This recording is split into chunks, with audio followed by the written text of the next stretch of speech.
Hey, Forrest here. Nothing like getting paid. And with ICCU's mobile app, I can deposit checks or accept Zelle payments so the money hits my account fast. I just wish there was an app for mowing the rest of these lawns. Right now, Lithia Ford of Boise is buying used vehicles. How much you want for the SUV? I don't know. Well, Lithia Ford will give you more than that. How much more? More than you think. I'm not thinking anything. I'm thinking you might get even more than that. See how much more you can get at Lithia Ford of Boise. When it comes to concrete, we've got you covered. RowPaint.com offers custom concrete coating services for your garage, business, warehouse, and more. And we do it in one day. We are your complete concrete coatings solution.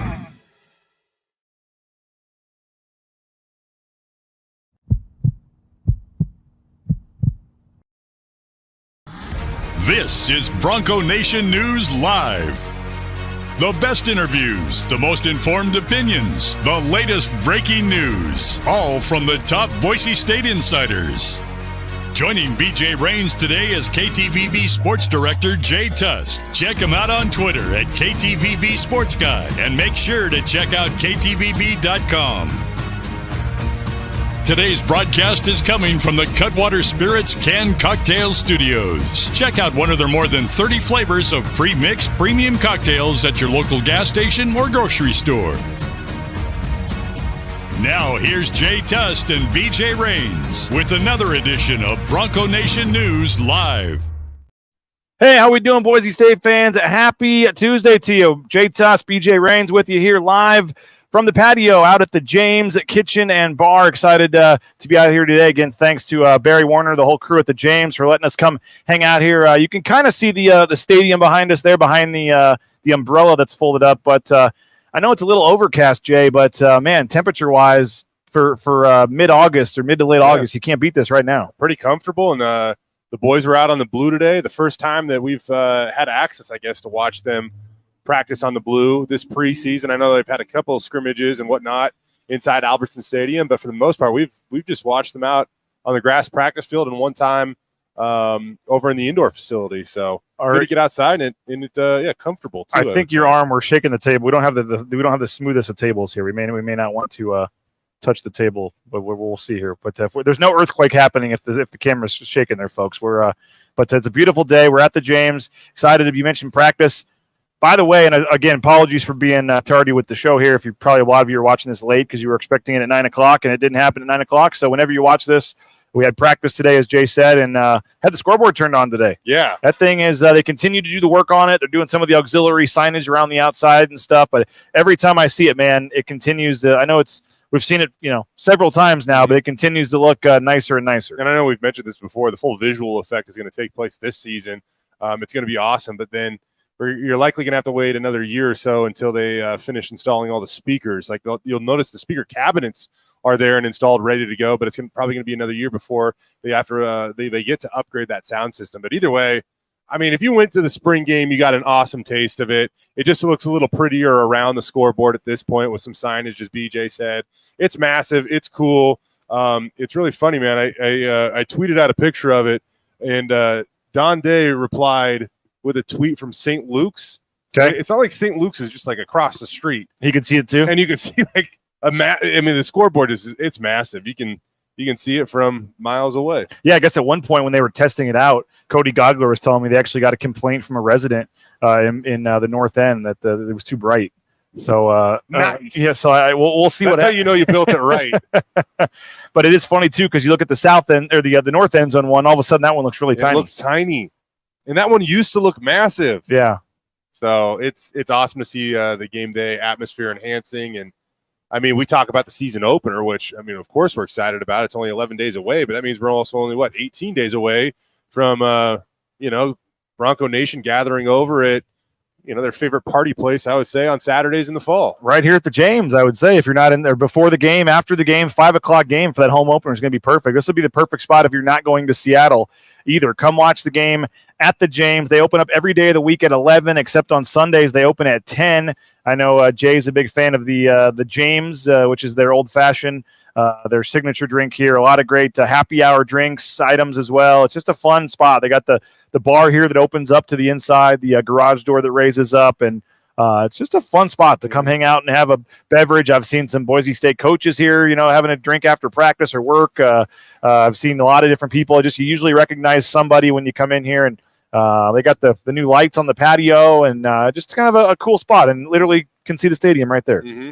Yeah, it's fun. It's I could see why you want to host your pregame show from here. Exactly. Yeah, we go back in the corner back there. We got people hanging out. The only problem is that, as I said, we get in. I always say this. It's my yearly diatribe or whatever that I'll probably say in 2 weeks. But we get into this business because we like sports, and you don't get to really enjoy sports when you're when all the people are drinking drinks and having fun and tailgating, and they're all in the background, and I'm in a collared shirt and sport coat doing a show. It's just not the same. One of these years, we all just take a game. We all just take a game off and let our interns or other people do the work, and we all just get the fan experience. Get a keg in the parking lot and have a good time or something. Yeah, that would be fun.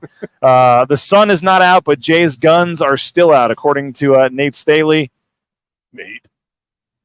We also have somebody very passionate about the Orioles. Kurt Blake, man, loves his Orioles. He's hoping that John Angelos will sell the team. But they're awesome right now. What's going on with John Angelos? I don't think he was a huge fan of the there's a lot of stuff, but the whole deal with the broadcaster and where he got suspended because of the saying what actually was a compliment about how they're playing now, and they turned that into a negative. And that's what happens though when the teams end up owning the broadcasting rights. That might be for a different podcast to talk about. Maybe so.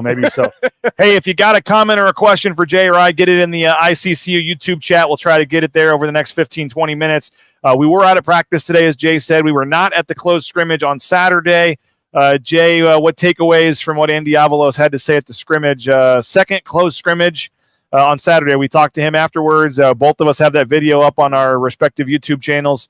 But what were your thoughts on the scrimmage? That Andy Avalos admitted he loves where his team's at right now. I think that's my one takeaway, and I think to get a coach to admit that this time of year is not. I mean, that can't be viewed as a negative.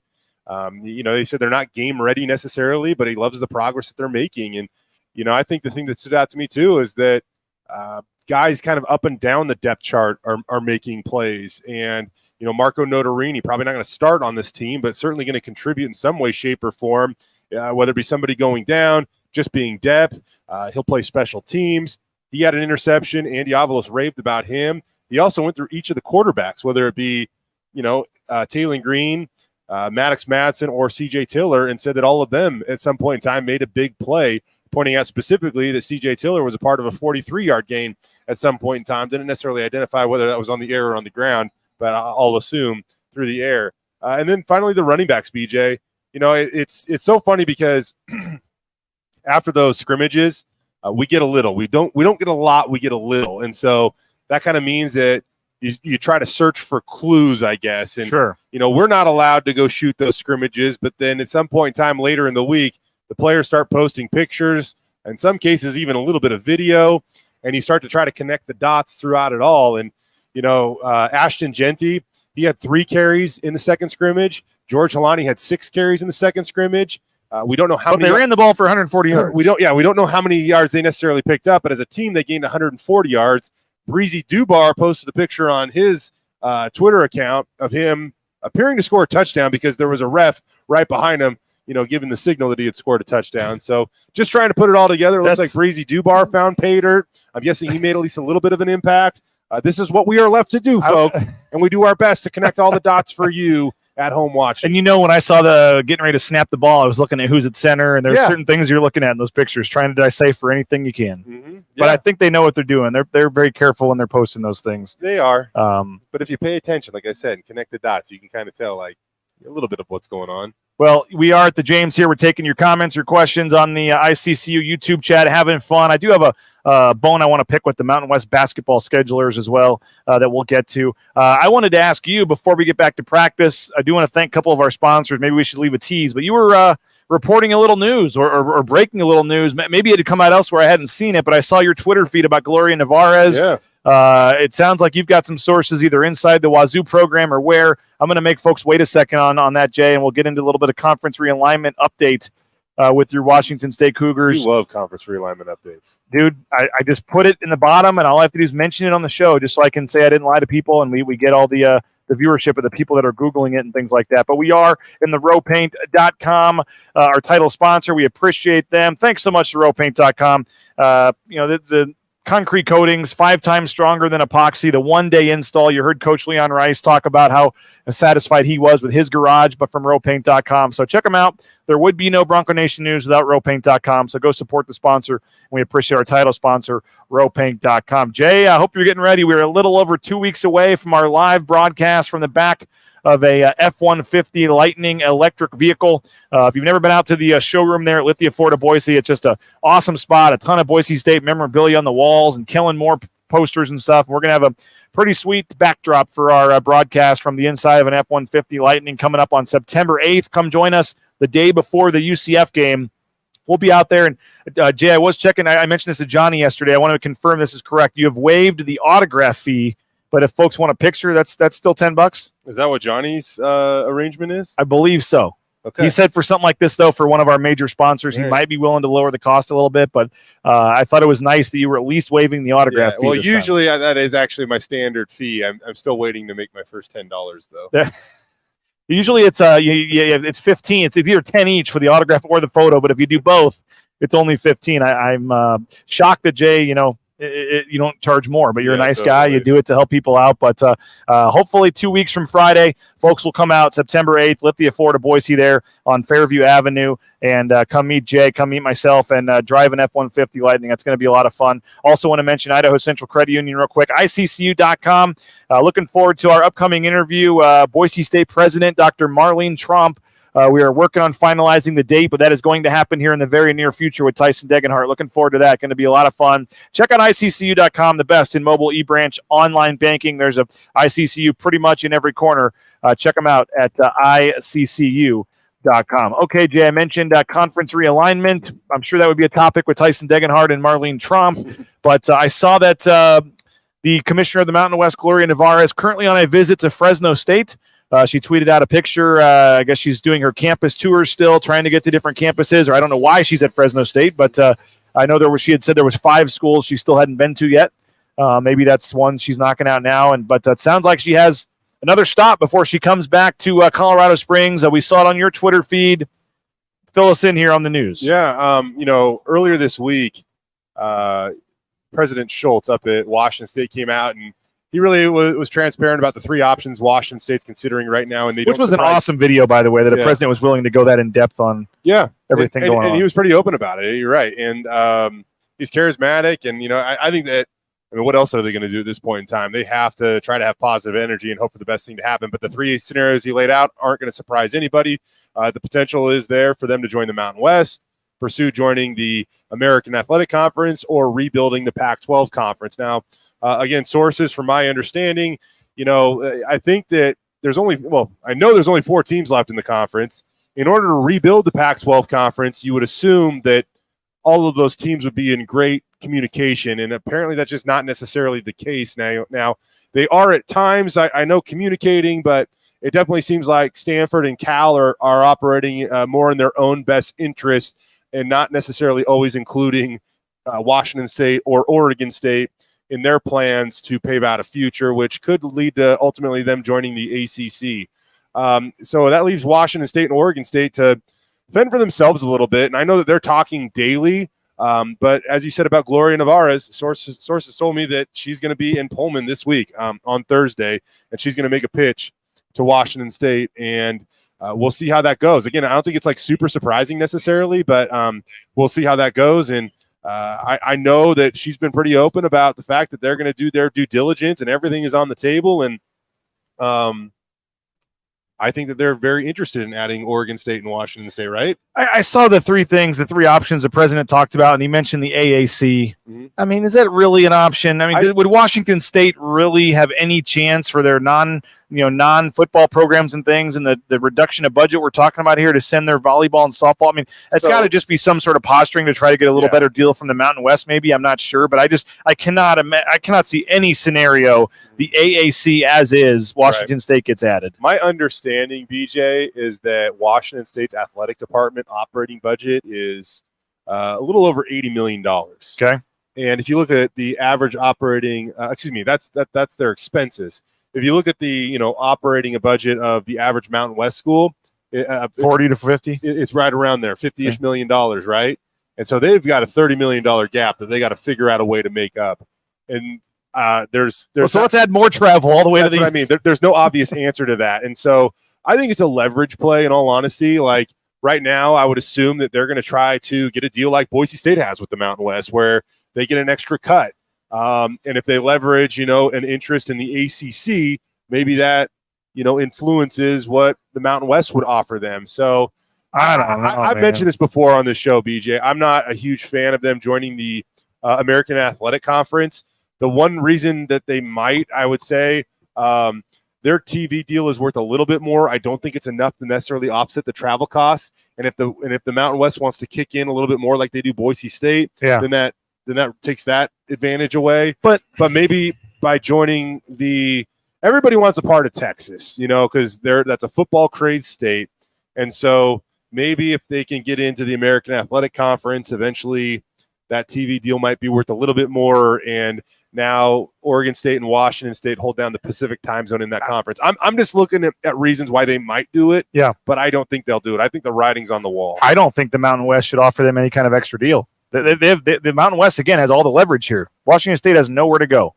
What extra deal? I mean, what is the TV? Is the TV nothing? No disrespect to your alma mater here, but are they bringing a ton of value to where every other school is going to get another $1 million on the TV deal now? You can make stats say a lot of things, BJ, and they love to tweet out graphics saying that they were one of the most watched schools in the Pac-12 last season. Whether it be because of them or who they were playing, they were one of the most watched schools in the Pac-12 last season.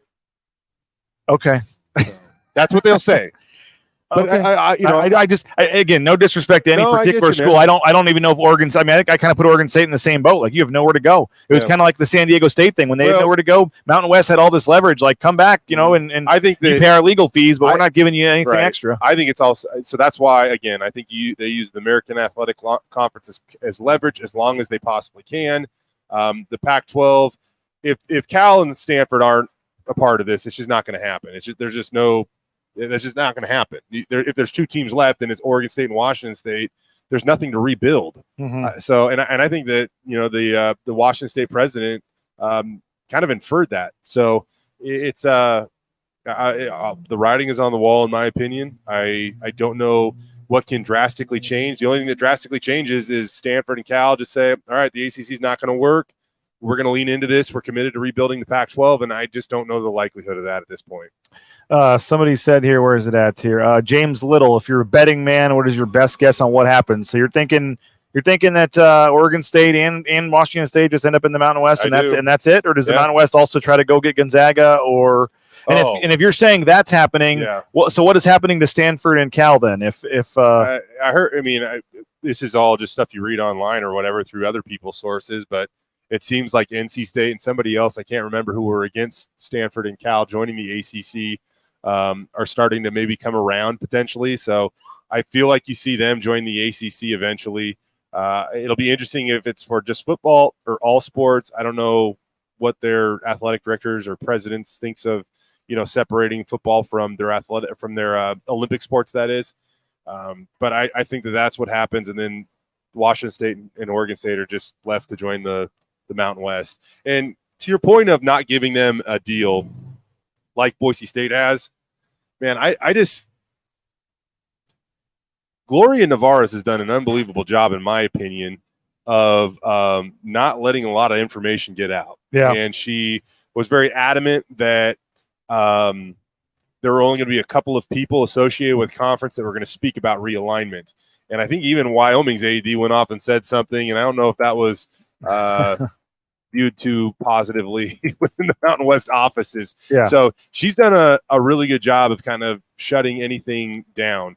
But I don't know that presidents and athletic directors around the Mountain West Conference, seeing as the perk that Boise State has with the TV deal, I don't know if they would just be super eager to sign off on something like that again.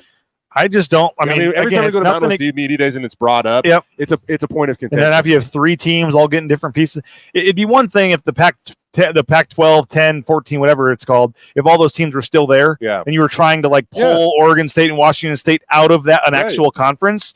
then you like for them to leave, they need something, but they literally have nowhere else to go. So that's why I just don't. I maybe you throw them a bone and help if there was some sort. I don't know. I don't. I go get them, and then from the jump, man, go get Gonzaga. Absolutely, go get Gonzaga. Yep. And the reason why too for the Mountain West right now, I think one of the more attractive options for Gonzaga, it was the Pac-12, which would be no more. Maybe the Big 12, which recently came out and said they're not looking at adding them because they got the 4 corner schools out of the Pac-12 in a dreamlike scenario. Yeah. So right now might be your time to get Gonzaga at a bargain.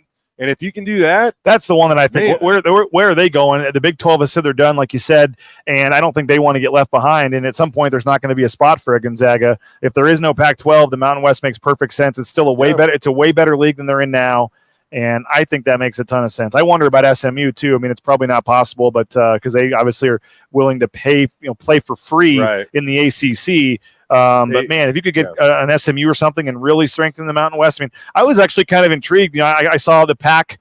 Some of these people saying one of the things is the Pac's just going to take the 4 Mountain West teams, 4 AAC teams. If you get the 4 Pac-12 teams, you add in Boise State, San Diego State, and then maybe a UNLV and a Fresno or a Colorado State, Fresno. Yeah. And then you bring in Memphis, SMU, Tulane, and South Florida or something. I mean, that's a fairly respectable conference. Oh, you take the best of the best right there. I agree. I mean, that would be. I mean, I can't see. I mean, maybe an App State or something. I don't know, but I'm trying to think of a football team outside of that constructed conference that would be realistically vying for consistently. The playoff spot that the Group of 5 is going to get. Yeah. So. Well, it's very interesting. I think that it's been a little quieter than I thought it would be. But that doesn't always mean stuff's not happening. No. But it just and it did say, I think that the Schultz, the president at Washington State, did kind of say that like literally at any time we could find out the Pac-4 is now the Pac-2 or 3.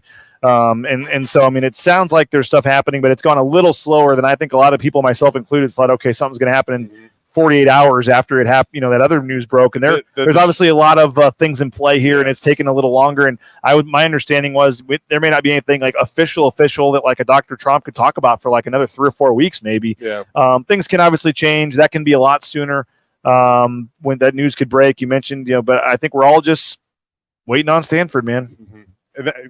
They are. That's the shoe that has to drop in order for Washington State to eventually make their decision, and the same goes for Oregon State. That has to happen first, and I think you're going to see those 2 schools hold off as long as they possibly can, hoping for a miracle that Stanford and Cal want to align with rebuilding the Pac-12.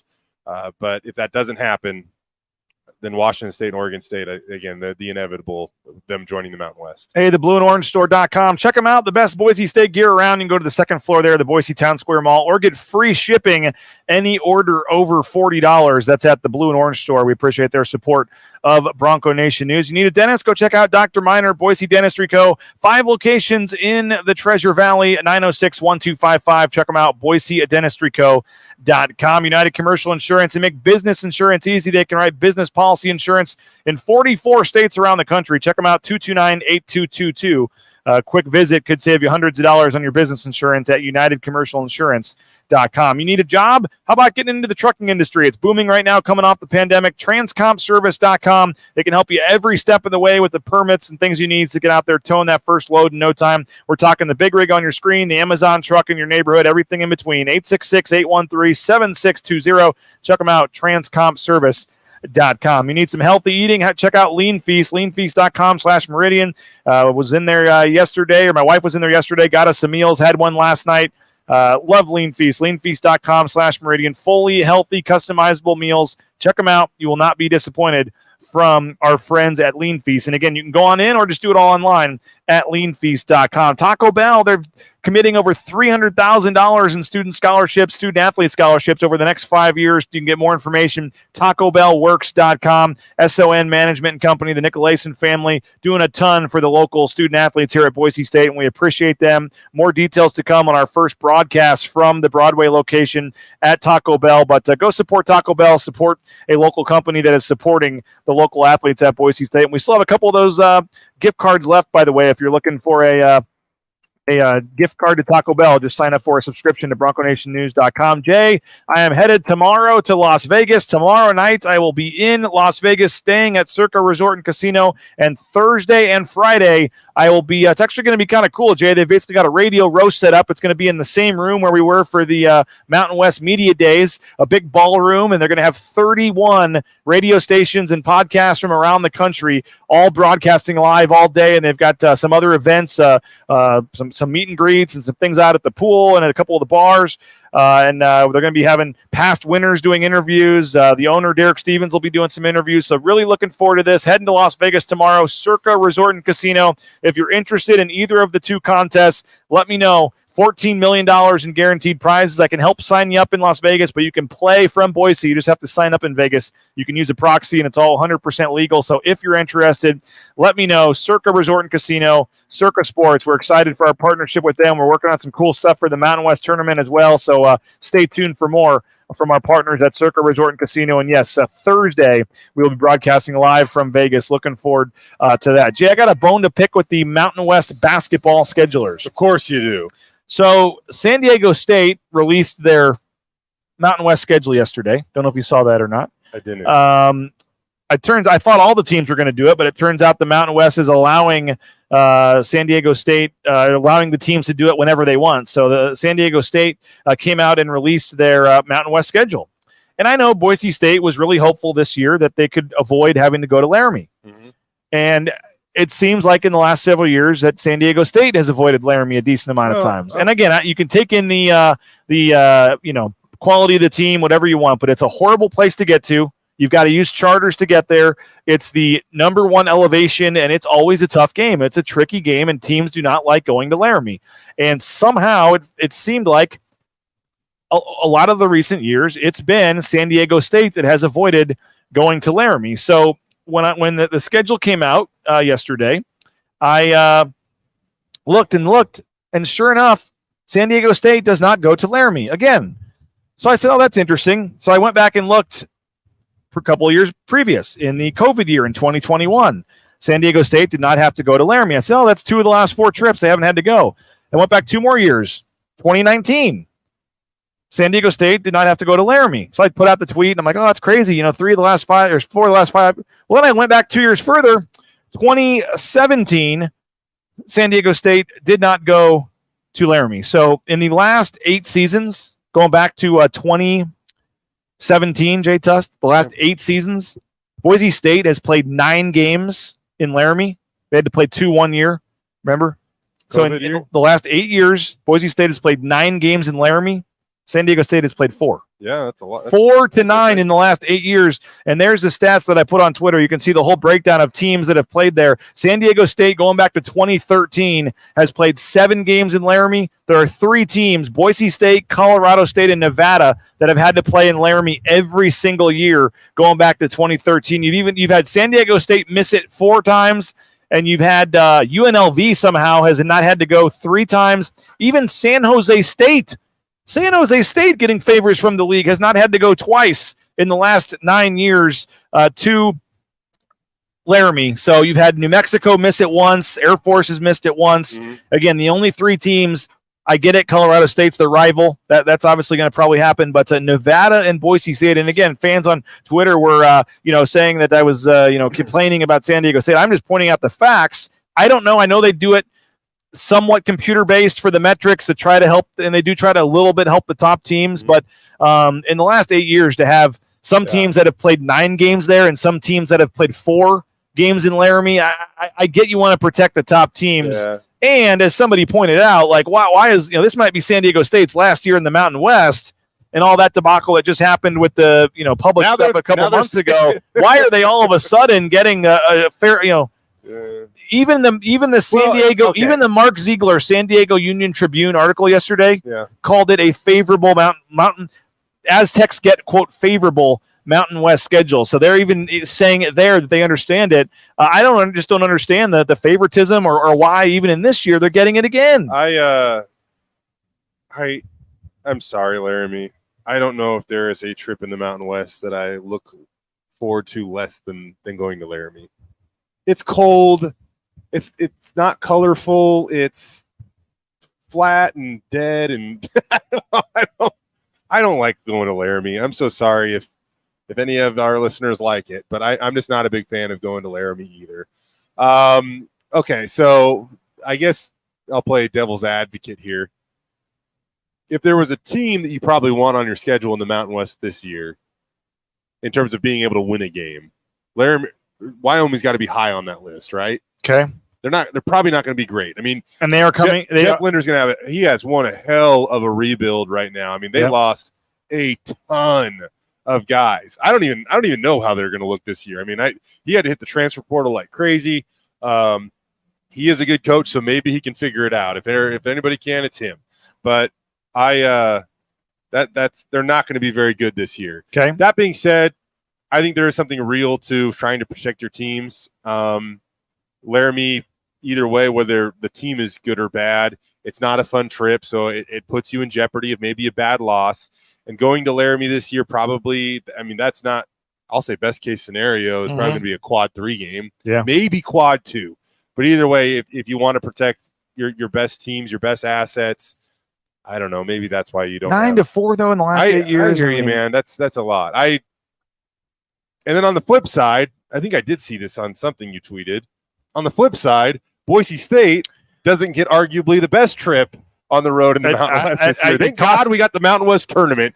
But it cost me a trip to Circa Resort and Casino because that has not come out yet. But my understanding is when Boise State does release their schedule. Did you text me that then? Where did I see that? No, I tweeted it. Okay, I tweeted it. I'm saying Boise State has not released that. Wait there for a second. No. The only school that has actually announced it for some reason is San Diego State, which, by the way, the final regular season game, how about Boise State on senior night? San Diego State had to come to Boise on senior night, and that probably helped in that comeback, let's be honest. Oh, absolutely. So they return the favor this year. Boise State finishes the regular season at San Diego State for their senior night. That was on the mountain. That was on San Diego State's schedule, which was released, and we got to get out of here. But I tweeted it out. My understanding is when it's announced, Boise State will only play Wyoming once. Yeah, but it's in Boise. Or excuse me. Yeah, it's in Laramie. Yeah, you got that back. Yeah. Wyoming does not come to Boise this year. No Jeff Linder game in Boise, which that would have been a game Boise State probably would have won fairly easily at home. And then the one road trip Boise State does not make in conference play is they do not go to UNLV.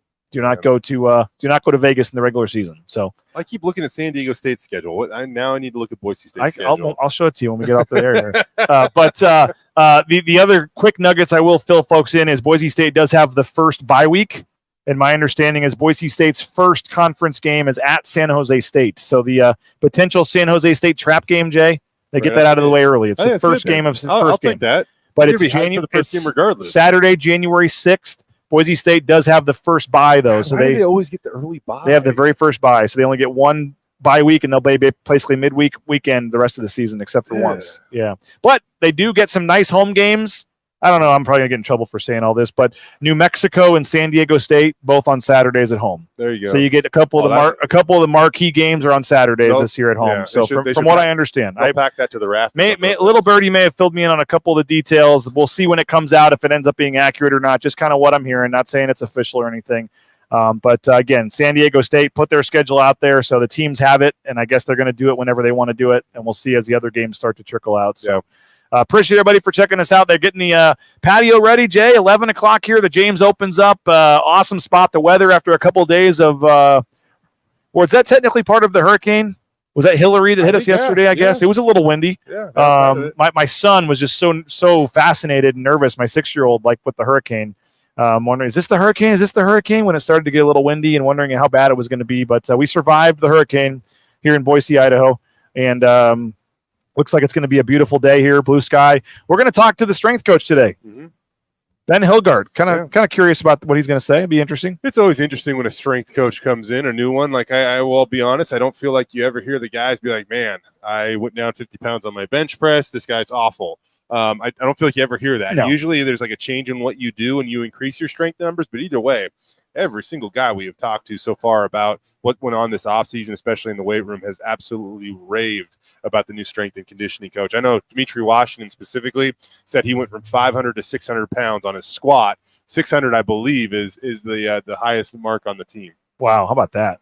Well, that'll be at 11:30, so we're going to head on over there now to Boise State. We'll get you some interviews. We'll post that up later today. Andy Avalos actually scheduled to talk tomorrow, by the way, after practice, a little midweek thing there. No player availability this week, wanting the players to focus on the first week of school and getting ready for a mock game week this week. So, Jay, appreciate it, man, as always. Thanks to Barry. Thanks to everybody here at the James for having us. Again, come have lunch. Come have happy hour. It's a perfect spot to have a lunch and a beer or lunch and a cocktail out here on the patio. Great weather today with the sun coming out now.